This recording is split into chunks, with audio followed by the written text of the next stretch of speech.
रामू काका को था।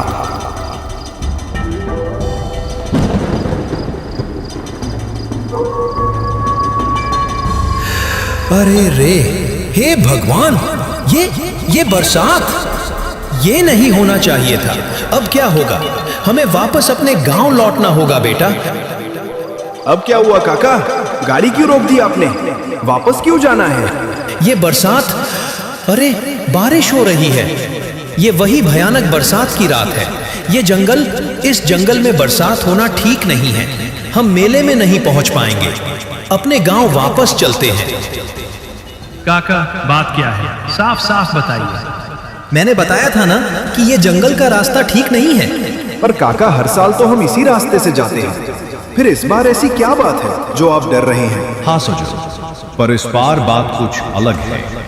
ये बरसात, इस जंगल में बरसात की रात में जाना खतरनाक होता है। ऐसी बरसात की रात में यहाँ कई छलावे घूमते हैं। बारिश की रात में इस जंगल में जो प्रवेश करता है वो वापस नहीं जाता। ऐसी ही एक बरसात की रात कई साल पहले आई थी, जब हमारे गांव के कुछ लोग इसी जंगल से होकर मेले में जा रहे थे। लेकिन आज तक कोई भी लौटकर वापस नहीं आया। अब क्या होगा काका? तेज बारिश हो रही है और यहाँ कोई बस्ती भी नहीं है। काका, आगे कब्रिस्तान है। मुझे तो डर लग रहा है। अब क्या होगा? क्या हम नहीं बचेंगे? घबरा मत बेटी, मैं कुछ सोचता हूँ। हमें वापस जाना होगा। अभी हम जंगल के उस इलाके से दूर हैं जहाँ छलावा होता है। शायद हम बच सकते हैं। चलो वापस चलते हैं। मैं गाड़ी घुमाता हूँ। काका की बात सुनकर सभी लोग घबरा गए और बैलगाड़ी में एक सन्नाटा छा गया। रामू काका ने गाड़ी वापस अपने गांव की तरफ मोड़ ली। लेकिन ये क्या, जैसे ही वे थोड़ी दूर चले, बैल ठिठक कर रुक गए और गाड़ी के पहिए जाम हो गए। काका, क्या हुआ? अब गाड़ी क्यों रोक लिया आपने? बेटा, सामने तो देखो। सभी लोग सामने का नजारा देखकर चौंक गए। सामने कुछ बड़े बड़े पेड़ टूटे हुए पड़े थे, जिन्होंने रास्ते को पूरी तरह से बंद कर दिया था। सभी गाड़ी से नीचे उतर गए। काका, अब क्या करें? हम सब मिलकर भी इन पेड़ों को रास्ते से नहीं हटा सकते। पता नहीं क्यों मुझे ऐसा लग रहा है कि कोई शक्ति है जो हमें वापस नहीं जाने देना चाहती। वो हमें इस जंगल में रोक रही है। काका, अब हमारा क्या होगा? हमें आज मेला देखने के लिए आना ही नहीं चाहिए था। हे भगवान, हमारी रक्षा करना। तभी जोर से बिजली कड़की और बारिश और तेज हो गई। जंगल में दूर से कुत्तों के रोने की आवाज आ रही थी। झाड़ियों के बीच से झींगुरों की किट किट निकलकर पूरे जंगल में गूंज रही थी और वहां का माहौल डरावना होता जा रहा था। तुम सब घबराओ मत, हम यहाँ से सही सलामत घर वापस जरूर जाएंगे। मुझे एक दूसरा रास्ता पता है, हम वहीं से अपने गांव वापस जा सकते हैं। सजल बेटा देखो, अगर हम इस रास्ते से जाएं तो गांव की तरफ जा सकते हैं। पर काका, ये तो कब्रिस्तान का रास्ता है। ऐसी बरसात की भयानक रात में कब्रिस्तान के पास से निकलना ठीक होगा क्या? पर और कोई रास्ता भी तो नहीं है। देख रहे हो ना ये पेड़, इन्होंने पीछे का रास्ता बंद कर दिया है। हमें उसी रास्ते से घर वापस जाना होगा। मेले के लिए गए तो लौटकर वापस नहीं आ पाएंगे। ठीक है काका, इसी रास्ते से चलते हैं। एक तरफ गड्ढा है, दूसरी तरफ खाई। क्या पता गड्ढे में गिरकर बच जाए, क्योंकि खाई में गिरे तो बचना मुश्किल है। बात सही है बेटा। देखो, अब सब लोग गाड़ी में बैठ जाओ। हम लोग कब्रिस्तान के पास से होकर निकलेंगे। कोई घबराना मत। और हाँ, जब हम कब्रिस्तान के पास से गुजरें तो कोई बोलेगा नहीं। सब चुपचाप बैठे रहेंगे। अब चलो। सब लोग बैलगाड़ी में बैठे और काका ने तेजी से गाड़ी को कब्रिस्तान के रास्ते पर भगाना शुरू किया। आधी रात होने लगी थी। बैलगाड़ी धीरे धीरे कब्रिस्तान के पास पहुंच गई। बारिश अभी भी अपने विकराल रूप में थी। आसमान में बादल गरज रहे थे। बिजली की चमक से पूरा जंगल भयानक लग रहा था। बिजली की हल्की रोशनी में टेढ़े मेढ़े पुराने पेड़ ऐसे लग रहे थे जैसे कोई अपने हाथों को ऊपर उठाए खड़ा हो। पेड़ों की सूखी डालियां नीचे लटक रही थीं। कब्रिस्तान की टूटी फूटी दीवारों पर काई जमी थी।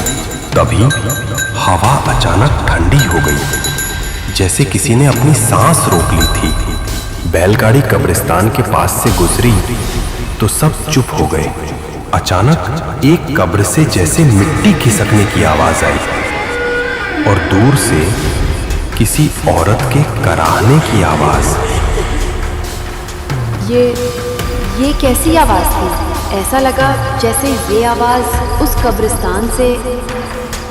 सजल अपने डर को छुपाते हुए और गले को साफ करते हुए बोला, शायद हवा होगी, हवा की वजह से कुछ गिरा होगा शायद। लेकिन सबके दिल की धड़कन तेज हो चुकी थी। कुछ ही दूरी पर बैलगाड़ी के सामने एक बुढ़िया खड़ी दिखाई दी। उसके हाथ में एक लालटेन थी जो हल्की रोशनी बिखेर रही थी। चेहरे पर झुर्रियां और आंखें गहरी काली गुफाओं जैसी। उसकी आंखों में जैसे कोई राज दफन था, कोई रहस्य। उस औरत को सामने देखकर बैल ठिक ठक कर रुक गए, जैसे बेचाहकर भी आगे नहीं बढ़ पा रहे थे। कड़े जागो हो रे। अम्मा, वो हम अपने गांव किशनगढ़ जा रहे हैं। इतनी रात में इस जंगल में क्या करन वास्ते आए से? वो हम रिठेरी गांव का मेला देखने जा रहे थे, पर रास्ते में बारिश आ गई तो वापस अपने गांव जा रहे हैं।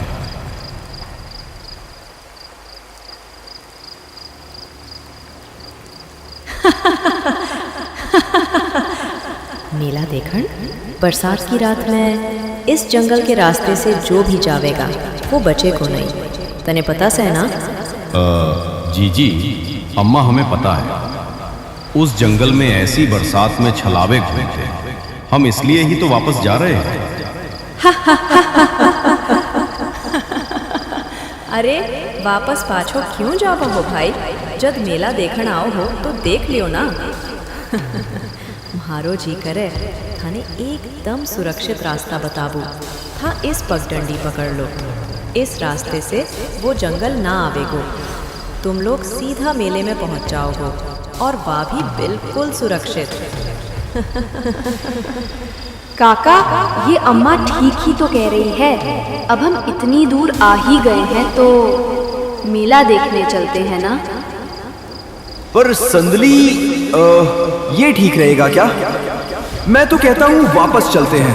नहीं पापा, मुझे मेला देखना है। चलो ना, मेले में ही चलते हैं। अच्छा, ठीक है पिंकू बेटा, हम इसी पगडंडी से चलते हैं। अम्मा, आपका शुक्रिया। रामू काका अपनी गाड़ी लेकर उस पगडंडी की तरफ बढ़ गए। उस बूढ़ी औरत की आंखों में एक रहस्यमयी चमक उभर आई और होठों पर एक डरावनी हंसी। बैलगाड़ी धीरे धीरे आगे बढ़ रही थी। पगडंडी बेहद सुनसान थी। दोनों ओर घना जंगल और बीच में टेढ़ा मेढ़ा रास्ता। ऊपर से बारिश का कहर, माहौल डरावना था। रास्ते में उन्हें कई बार लगा जैसे कोई पीछे पीछे चल रहा है। कभी झाड़ियों की सरसराहट, कभी टहनियों के टूटने की आवाज। आखिरकार दूर से हल्की रोशनी और ढोल नगाड़ों की आवाज आती सुनाई दी। सब खुश हो गए, लेकिन उन्हें नहीं पता था कि मेले में उनके साथ कुछ ऐसा होने वाला है जिसकी उन्होंने कल्पना भी नहीं की थी। पापा, मेला आ गया। वाह, बड़ा मजा आएगा। मैं बहुत सारे खिलौने लूंगा। जल्दी चलो ना। मैं तो सबसे पहले एक छाता खरीदूंगी। हाँ, ये बारिश तो आज कहर ढा रही है। हम सारे भीग रहे हैं। अब छाता होगा तो बारिश से कुछ तो बचाव होगा। हाँ। सब लोग जैसे ही मेले में पहुंचे, उनके होश उड़ गए। मेले में उनके अलावा कोई नहीं था। दुकानें सजी थीं, लेकिन दुकानों पर कोई भी दुकानदार नहीं था। हर ओर चमकती लालटेन थी, पर उनका प्रकाश पीला और अजीब था। ये कैसा मेला है? ये तो अरे यहाँ तो कोई नहीं है, ना कोई इंसान, ना भीड़ और ना कोई शोर। कहीं हम गलत जगह तो नहीं आ गए हैं? काका, ये सब क्या है? और ये देखो, इन दुकानों पर अजीब अजीब सी चीजें रखी है। इंसानी खोपड़ी और ये पुराने जमाने के मोमबत्ती रखने के खांचे। ये सब देखकर ऐसा लग रहा है जैसे हम किसी दूसरी दुनिया में आ गए हैं। मुझे तो यहाँ डर लग रहा है। वैसे तो यहाँ कोई नहीं है काका, लेकिन मुझे यहाँ किसी के होने का एहसास हो रहा है। ऐसा लग रहा है जैसे यहाँ कोई है और हमें देख रहा है, पर यहाँ कोई दिखाई क्यों नहीं दे रहा है काका? हाँ, यहाँ दुकानदार भी है और लोगों की भीड़ भी है। बस हम उन्हें देख नहीं पा रहे हैं क्योंकि ये एक भूतों का मेला है। हम उन्हें नहीं देख सकते पर वे हमें देख रहे हैं। हम एक छलावे में फंस चुके हैं। चलो चुपचाप यहाँ से गाड़ी की तरफ चलो, जल्दी करो। सब लोग जैसे ही गाड़ी की तरफ दौड़े, कोई काला साया उनके सामने से निकलकर भागा। सब लोग ठिठक गए। वो क्या था? अभी कोई गया यहाँ से? मुझे लगता है हम में से कोई यहाँ से बचकर नहीं जा पाएगा। उनका खेल शुरू हो गया है। तुम डराओ मत केशव, भगवान पर भरोसा रखो। हम यहाँ से सही सलामत घर वापस पहुँच जाएं, ऐसी प्रार्थना करो। उन सभी को अपने पीछे से कुछ लोगों की आवाजें आने लगी और जैसे ही वे पीछे मुड़े, सामने का नजारा देखकर सिहर गए। पूरा मेला लोगों से भरा था। दुकानों पर भी दुकानदार थे, पर वे दुकानदार इंसान नहीं थे। वे सभी अजीब से प्राणी थे।